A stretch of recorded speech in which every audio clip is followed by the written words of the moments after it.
नमस्ते बच्चों, मैं सरोज गोस्वामी सनातन धर्म राजकीय महाविद्यालय ब्यावर। आज का हमारा टॉपिक है भारत की जलवायु, जिसमें हम वर्षा ऋतु के बारे में अध्ययन करेंगे। वर्षा ऋतु के अंदर भी हम वायुदाब, तापमान तथा वर्षा इन टॉपिक के अंतर्गत भारत की वर्षा ऋतु के बारे में अध्ययन करेंगे। तो पहला जो बिंदु है वो है वायुदाब।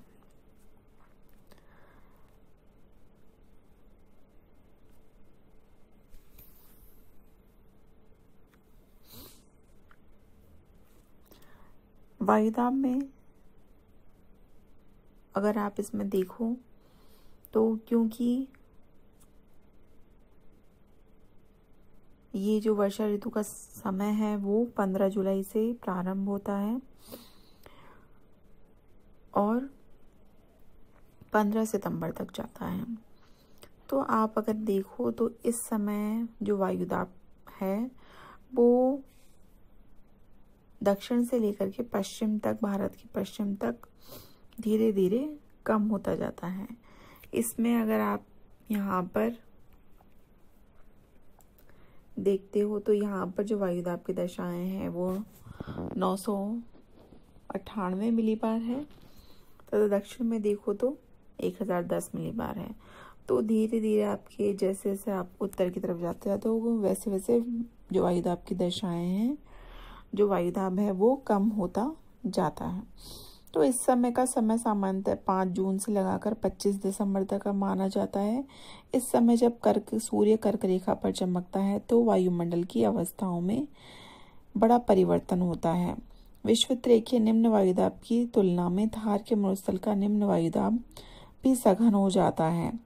यहाँ पर यही मैं आपको कह रही हूँ कि वायुदाब की दशाएं ऐसी आपके कम हो जाती हैं क्योंकि तापमान इस समय बढ़ा हुआ होता है।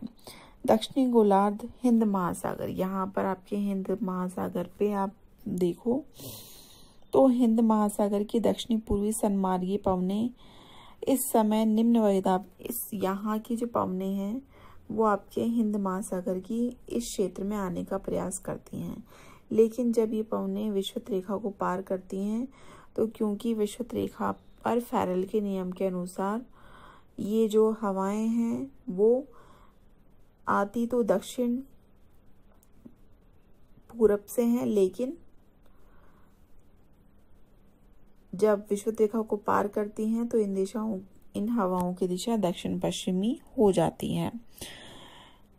तो फैरल के नियम के अनुसार ये अपनी दिशा बदल देती है, दक्षिण पश्चिमी मानसून के नाम से भारत की ओर बढ़ती है। जिस प्रकार एक निम्न वायुदाब का क्षेत्र थार के मरुस्थल पर केंद्रित हो जाता है, उसी प्रकार का एक दूसरा निम्न वायुदाब क्षेत्र यहाँ पर छोटा नागपुर के पठार के पास में भी बन जाता है। तो इस प्रकार उसके आसपास बन जाने के कारण, लेकिन ये जो क्षेत्र है एक स्थान पर स्थिर नहीं रहता, अतः वर्षा भी सभी क्षेत्रों में समान रूप से नहीं होती हैं। तो इस प्रकार की आपकी वायुदाब की दिशाएं देखने को मिलती हैं। अब इसके बाद में है आपका तापमान। इस समय अगर आप तापमान देखो तो कि जो मानसूनी वर्षा जैसे जैसे वर्षा पूरे क्षेत्र में फैलने लगती है, जैसे जैसे वर्षा पूरे क्षेत्र में होती है वैसे वैसे ही तापमान भी गिरने लगता है। जून और जुलाई के मध्य पश्चिमी राजस्थान का तापमान बढ़ा हुआ होता है, जबकि देश के कुछ भागों को छोड़कर बाकी सभी क्षेत्रों में आपके तापमान में समानता देखने को मिलती है। यदि लंबे समय तक वर्षा नहीं होती तो बीच में तापमान बढ़ता है। उत्तरी पश्चिमी राजस्थान ही एकमात्र ऐसा क्षेत्र है जहां तापमान लंबे समय तक काफी ऊंचा बना रहता है, किंतु यहाँ अगस्त और सितंबर तक तापमान बहुत कम हो जाते हैं। मई और जून में उत्तरी पश्चिमी राजस्थान, उत्तर प्रदेश के कई स्थानों पर 46 डिग्री सेंटीग्रेड तक तापमान पहुंच जाता है, परंतु जुलाई के मध्य में अगर आप देखो तो यहाँ तापमान में गिरावट आती है और जुलाई में यहाँ पर जो टेम्परेचर है 32 डिग्री 5 मिनट सेंटीग्रेड तक पाया जाता है। ऐसे समय में वायु में आर्द्रता बढ़ने के कारण जिसके फलस्वरूप प्रातःकालीन तापमान भी नीचा होता है, परंतु सितंबर के अंत में इन प्रदेशों के तापमान फिर से कुछ बढ़ जाते हैं। सितंबर में अरावली के पश्चिम में अधिकतम तापमान 38 डिग्री सेंटीग्रेड तक अंकित किया जाता है। देश के अधिकतर भागों में आर्द्रता 80 से 90% तक बनी रहती है, किंतु उत्तर पश्चिमी भारत में आर्द्रता का प्रतिशत 80% ही रहता है। इस प्रकार संपूर्ण देश में आपके ग्रीष्मकालीन समय में जो वर्षा का समय है, उस समय आपके जो तापमान है वो इस प्रकार देखने को मिलते हैं। इसमें ही आप देखो तो जो वर्षा है, इस समय आप देखो, इस समय जो वर्षा है, वर्षा का जो प्रारंभ का समय है वो सर्वप्रथम यहाँ पर आपके 1 जून के आसपास आपके इस क्षेत्र में वर्षा हो जाती है। 5 जून तक भारत के इस क्षेत्र में, जिसमें कर्नाटक, तमिलनाडु, केरल और इत्यादि क्षेत्र आते हैं। 10 जून तक आपके महाराष्ट्र, कर्नाटक, तमिलनाडु और उत्तरी पश्चिमी आपके उत्तरी पूर्वी भारत में वर्षा हो जाती है। 15 जून तक भारत के ठीक काफी हिस्सों तक मानसून पहुंच जाता है और पश्चिमी राजस्थान में 15 जुलाई के आसपास मानसून पहुंचता है। तो इस प्रकार से मई जून में अत्यधिक गर्मी के कारण भारत एवं मध्य एशिया में जो निम्न वायुदाब के केंद्र बने थे, उनके फलस्वरूप दक्षिणी पश्चिमी मानसूनी पवनें दक्षिणी प्रायद्वीप की स्थिति के कारण 2 शाखाओं में बढ़ जाती हैं।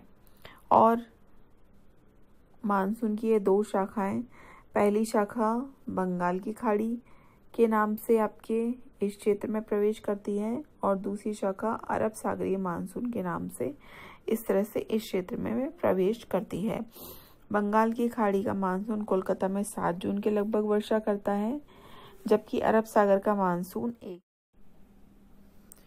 बंगाल की खाड़ी का मानसून कोलकाता में 7 जून के लगभग वर्षा करता है, जबकि अरब सागर का मानसून केरल में 1 जून से लेकर के आपके 5 जून के मध्य में वर्षा करता है।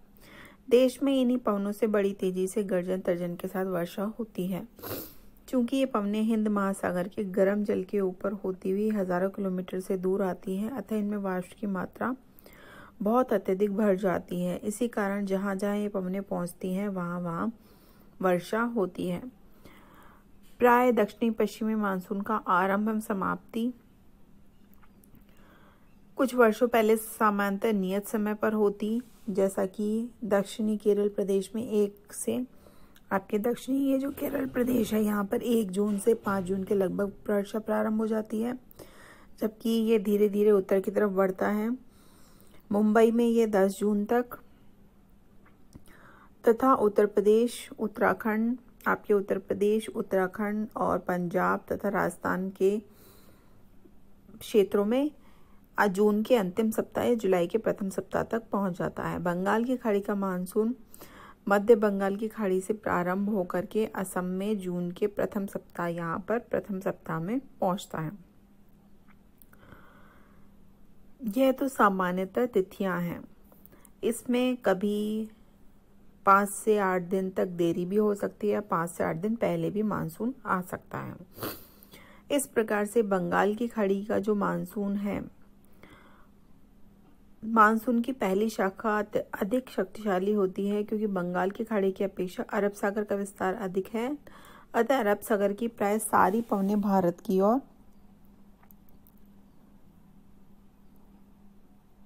आकर्षित होती हैं, जबकि बंगाल की खाड़ी का सीमित भाग ही भारत की ओर आता है। शेष भाग आपके म्यांमार, मलेशिया, थाईलैंड की ओर चला जाता है। अरब सागर की शाखा मार्ग में पश्चिमी, सबसे पहले जो अरब सागर की जो आपके शाखा है, तो अरब सागरीय मानसून की जो शाखा है वो सर्वप्रथम आपके पश्चिमी घाट, यहाँ पर स्थित है, आपके पश्चिमी घाट के संपर्क में आती हैं। तो सर्वप्रथम पश्चिमी घाट के संपर्क में आने के पश्चात ये यहाँ पर टकरा करके अत्यधिक बारिश करती हैं। क्योंकि ये पश्चिमी घाट से ठीक 90 डिग्री के कोण पर टकराती हैं। मुंबई में इसकी गति 21 किलोमीटर प्रति घंटा यहाँ पर उत्तर की तरफ के लगभग होती है। जब ये भीतरी भागों में, ये पश्चिमी घाट को पार करके आपके देश के भीतरी भागों में पहुंचती है, तब इसके मानसून की गति में आपके कमी आती है तथा ये भीतरी भागों में इससे जो वर्षा होती है वो 80% तक ही वर्षा होती है। ये दोनों शाखाएं मध्य प्रदेश और नागपुर के पठार पर मिलकर आपके ये बंगाल की खाड़ी और अरब सागर की जो शाखाएं हैं यहाँ पर आपके मध्य प्रदेश में नागपुर के घाट पर मिलती हैं और दोनों भारी मात्रा में वर्षा करती हैं, क्योंकि नागपुर के पठार के आसपास एक निम्न वायुदाब क्षेत्र भी विकसित हो जाता है। दक्षिण पश्चिम मानसून के आरंभ होने से ठीक पहले 20 अप्रैल से मई के अंत तक उष्णकटिबंधीय चक्रवात आते हैं तथा देश के भीतरी भागों में भी पहुंचने लगते हैं। तो इसमें सर्वप्रथम जो आपके वर्षा है वो अरब सागरीय मानसून की जो शाखा है, ये शाखा सर्वप्रथम पश्चिमी घाट पर टकराकर भारी मात्रा में बारिश करती है। इन पवनों से 900 से 2100 मीटर की ऊंचाई तक चढ़ना पड़ता है, जिसके कारण कि ये अत्यधिक रूप से ठंडी होने के कारण पश्चिमी तटीय मैदानों में 200 से 400 सेंटीमीटर तक वर्षा कर देती है। पश्चिमी घाट को पार करके जब ये पूरब की तरफ प्रवेश करती हैं, तब इन्हें ऊपर उठना होता है तथा ये पुनः गर्म होने लगती हैं, तब पठार के भीतरी भागों में वर्षा कम होती है। ये वाला जो संपूर्ण क्षेत्र है ये वृष्टि छाया प्रदेश में आता है, जहाँ पश्चिमी समुद्री तट पर आपके कोचिगोड, मंगलोर और मुंबई में आपके ज्यादा बारिश होती है। उसके विपरीत महाबलेश्वर, उसके विपरीत आप देखो तो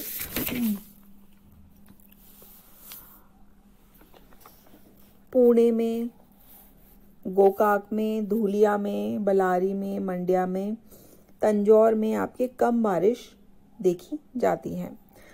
दक्षिण में इलायची की पहाड़ियों के वृष्टिछाया प्रदेश में से तिरुनलवेली में भी वर्षा बहुत कम होती है। यहाँ पर आपके तिरुवनवेली में भी वर्षा बहुत कम होती है। मुंबई के उत्तर में इस मानसून का एक भाग नर्मदा, यहाँ पर आपके एक भाग नर्मदा और ताप्ती की घाटी में होता हुआ मध्य प्रदेश तक कुछ वर्षा करता है, छोटा नागपुर तक चला जाता है। यहाँ पर 125 सेंटीमीटर तक वर्षा होती है। यहाँ पर बंगाल की खाड़ी का मानसून भी इससे मिल जाता है। अरब सागर की मानसून की एक शाखा सिंध के डेल्टा और राजस्थान को, आपके ये वाला जो क्षेत्र है राजस्थान को लांघते हुए बिना बारिश किए ही हिमाचल पर्वत से टकराती है। वहां पर धर्मशाला के निकट अधिक वर्षा करती है। यहाँ पर क्योंकि ये मानसून इस पश्चिमी मरुस्थलीय क्षेत्र में प्रवेश करता है, तो यहाँ की जो नमी है, मानसून की नमी है, वो कम हो जाती है, जिसके कारण कि आपकी वर्षा नहीं हो पाती और ना ही इस क्षेत्र में कोई पर्वतीय अवरोध है। इस क्षेत्र में कोई पर्वतीय अवरोध है जिस कारण कि ये जो हवाएं हैं सीधी हिमालय पर्वत से टकरा करके बारिश करती हैं। अरब सागर की मानसून का एक भाग संपूर्ण सिंध और पश्चिमी राजस्थान में 25 सेंटीमीटर से भी कम वर्षा होती है।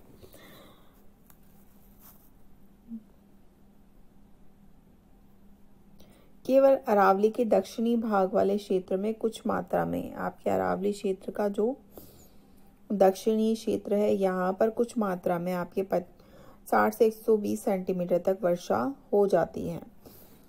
राजस्थान के पश्चिमी भागों में कभी कभी वर्षा होती है तथा हल्की बौछारों के रूप में होती है। कभी आकस्मिक रूप से बिजली की कड़क के साथ दोपहर के साथ थोड़े समय में 4 से 5 सेंटीमीटर तक वर्षा होती है, जिससे कि नदियों में बाढ़ आ जाती है। खंबात की खाड़ी से उत्तर पश्चिम की ओर पर वर्षा की मात्रा निरंतर कम होती जाती है, जैसे अहमदाबाद में 76 सेंटीमीटर और भुज के में 138 सेंटीमीटर तक बारिश होती है।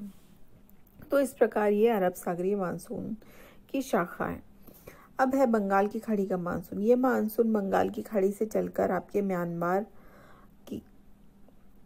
की पहाड़ियों, यहाँ से पहाड़ियों से टकरा करके वर्षा करता है और इसकी एक शाखा गंगा के डेल्टा से गुजरते हुए खांसी, यहाँ पर आपके खांसी की पहाड़ियों में टकरा करके 1500 मीटर आपके टकरा करके चेरापूंजी के निकट मौसिन राम नामक स्थान पर 1392 सेंटीमीटर तक वर्षा करती है।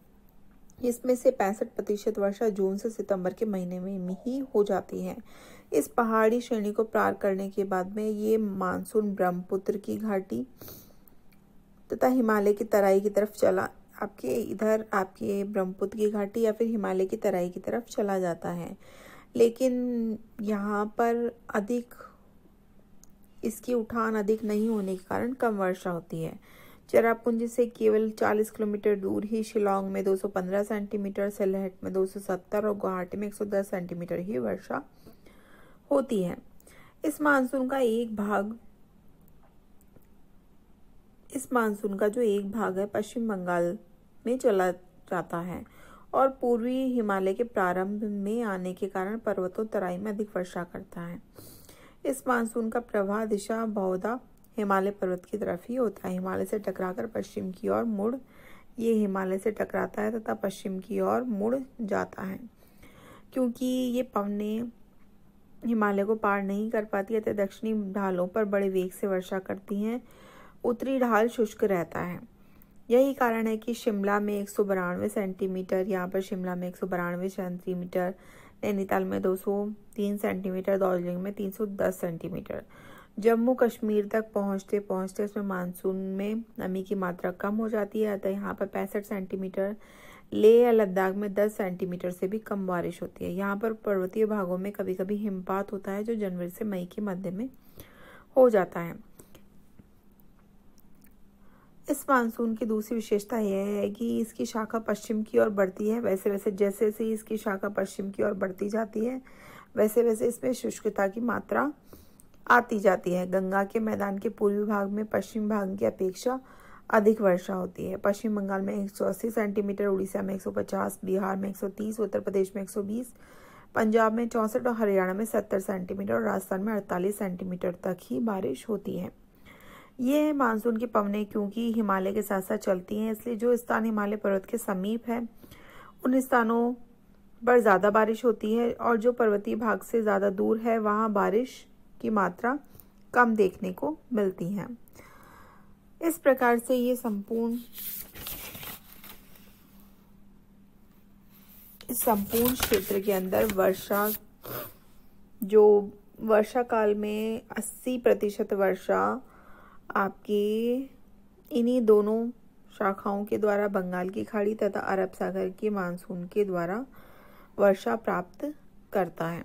तो इस प्रकार से वर्षा काल में संपूर्ण क्षेत्र में आपके बारिश होती है। वर्षा की कुछ विशेषताएं हैं जिसमें कि संपूर्ण भारत में 75% वर्षा का भाग आपके दक्षिणी पश्चिमी मानसून से प्राप्त होता है और शीत ऋतु और इससे जो कम है वो वर्षा आपके 25% आपके उत्तर पूर्वी मानसून से प्राप्त होता है। ग्रीष्म ऋतु में होने वाली ये वर्षा विश्वासजनक नहीं है क्योंकि कई बार बहुत अत्यधिक बारिश होती है और कई बार बारिश बहुत ही कम होती है। वर्षा का समय निश्चित नहीं है, कभी वर्षा पूर्व में ही प्रारंभ हो जाती है, कभी निश्चित समय से पूर्व में ही समाप्त हो जाती है। वर्षा का वितरण भी समान नहीं है, कहीं पे वर्षा ज़्यादा हो रही है और कहीं पे वर्षा कम हो रही है। ये वर्षा लगातार नहीं होती, कुछ कुछ दिनों के अंतर पे रुक रुक करके हुआ करती है। किसी भागों में वर्षा बहुत तेजी से होती है और कहीं कहीं बौछारों के रूप में ही होती है। तो इस प्रकार ये वर्षा की कुछ विशेषताएं हैं जो मैंने आपको बताई थी। और वर्षा ऋतु का ये जो काल है जिसमें वायुदाब, तापमान और वर्षा की ऋतुओं के बारे में मैंने आपको बताया। धन्यवाद।